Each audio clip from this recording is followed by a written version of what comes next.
Act ప్రకారం మీరు ఎప్పుడు ల్యాండ్ తీసుకున్నారు, ల్యాండ్ అవార్డు అయినాక ఎన్ని రోజులకు డబ్బు ఇవ్వాలి, ల్యాండ్ మీరు టేక్ ఓవర్ వాళ్ళు చేసుకున్న కంటే ముందే డబ్బులు ఇవ్వాలనా, లేకపోతే 2014లో మొదలుపెట్టి 2021 వస్తున్నది మీరు వాళ్ళని భూమికే కొననీకే డబ్బు లేనప్పుడు ప్రాజెక్ట్ ఎట్లా కడతారు మీరు?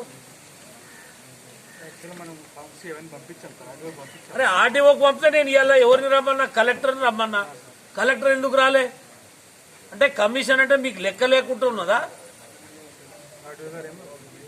19 తారీఖు నాడు కలెక్టర్ని, ఎస్సీ గారిని వీళ్ళ పేమెంట్స్ మొత్తం డీటెయిల్ గా ఇచ్చి ఢిల్లీకి 19 తారీఖు నాడు హాజరు కావాలి. సమ్మన్ ఇష్యూ చేయవా రవి? వీళ్ళకు 19 తారీఖు నాడు మొత్తం వీళ్ళ మీద చీఫ్ సెక్రటరీ కూడా లెటర్ రాయి, చీఫ్ సెక్రటరీకి లెటర్ రాయి.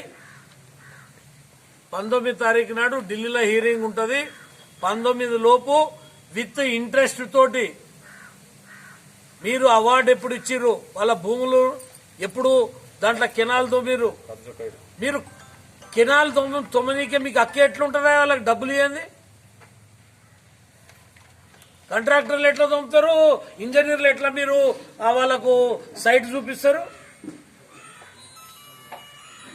ఏమి ఇదేమన్నా ప్రజాస్వామ్యమా లేకపోతే మీ రాజరిక పాలన నడుపుతున్నాయి? మీ ఇష్టం ఉన్నట్టు ఎవరిని భూములు పడతాను దొమ్మనీకే. మీరు ఆర్టీఓ కాదు నాకు సంబంధం.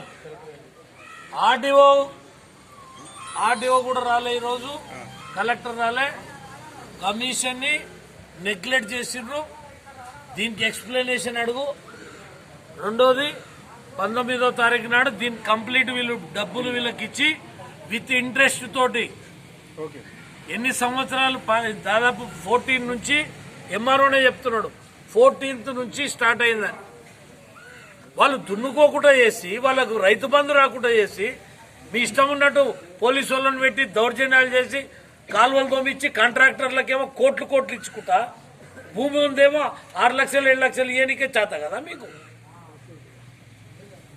చేత కాదు ప్రాజెక్టుకు డిపిఆర్ ఎట్లా పెట్టిరు మీరు?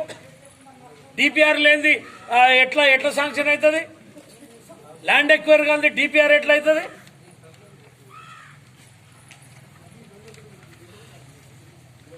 మాకు రైతు బంధు వార్తలేవు అంటే కాలువ